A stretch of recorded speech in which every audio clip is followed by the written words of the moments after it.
मुश्तरका तहजीब का शायर आसी यूसुफपुरी। आसी यूसुफपुरी साहब को मैं तकरीबन 2014 ईस्वी से ही जानता हूँ, जब उनका नवीन संग्रह कतरा कतरा दरिया प्रकाशित होने जा रहा था। मुझ खाकसार से आपने मजमुआ के लिए 2 लफ्ज लिखने की फरमाइश की थी। उस किताब के लिए मैं खुद कुछ लिखना भी चाह रहा था। मेरे लिए ये सौभाग्य की बात थी कि आसी साहब की किताब के लिए अपना इजहार ख्याल पेश करूं, मगर उन दिनों किन्हीं मसरूफियात की वजह से मेरे लिखने में काफी ताखीर हो गई थी।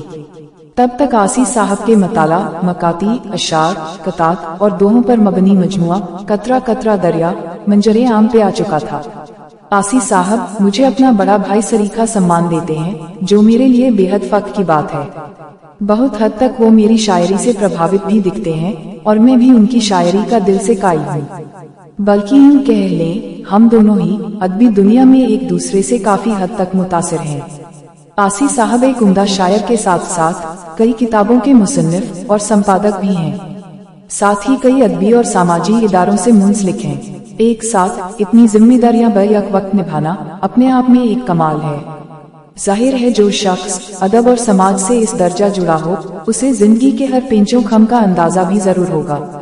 आसी यूसुफपुरी अपने अदबी सफर में जिन रास्तों से होकर गुजरे हैं, उन रास्तों के फूलों की खुशबू से बखूबी वाकिफ भले न हो, मगर उन रास्ते के खारों से उनकी गहरी दोस्ती है। खारों के मिजाज से वाकफियत ही उनकी इस तख्लीक का हिस्सा है। नुक्ता चीनी सरफराज अहमद आसी यूसुफपुरी का ताज़ा मजमुआ है, जो उनकी समसामयिक गजलों पर आधारित मौजूदा हालात का एक आईना है। आसी यूसुफपुरी ने इस मजमुए में अपनी गजलों को 2 हिस्सों में बांट रखा है। पहला समसामयिक गजलें, दूसरा रुमानी गजलें। मैं जहाँ तक आसी यूसुफपुरी को जानता हूँ, वो किसी एक या 2 अंदाज की गजलों का शायर नहीं है, बल्कि शायरी के मैदान में हर फन मौला कलमकार है। उनकी गजलों के भंडार में केवल उर्दू की ही नहीं, बल्कि खालिस हिंदी शब्दावली और भोजपुरी भाषा की भी गजलें मौजूद हैं।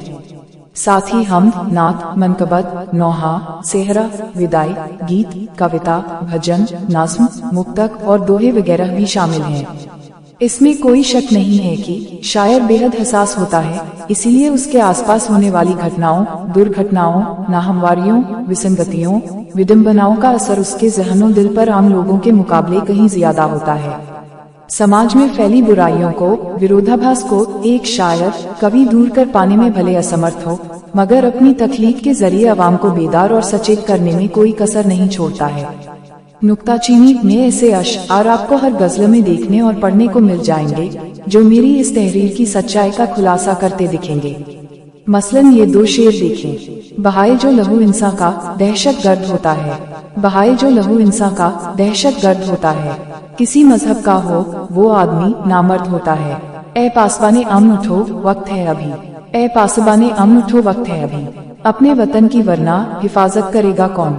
शायर ने हाकिमे वक्त के मिजाज को अपने शेर में कितनी बेबाकी और खूबसूरती से ढाला है। आगे आप ये शेर देखें। मौसमों की तर्ज पे तेरा बदलता है मिजाज, मौसमों की तर्ज पे तेरा बदलता है मिजाज। हम तेरे जुल्मो सितम के अब तो आदी हो गए।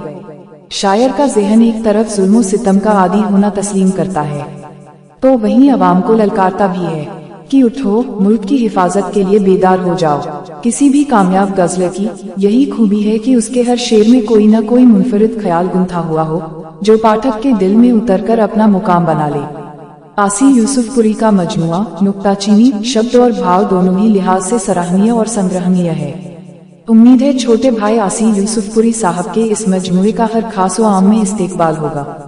अतुल अजनबी, ग्वालियर, मध्य प्रदेश। Mobile number 942533399440।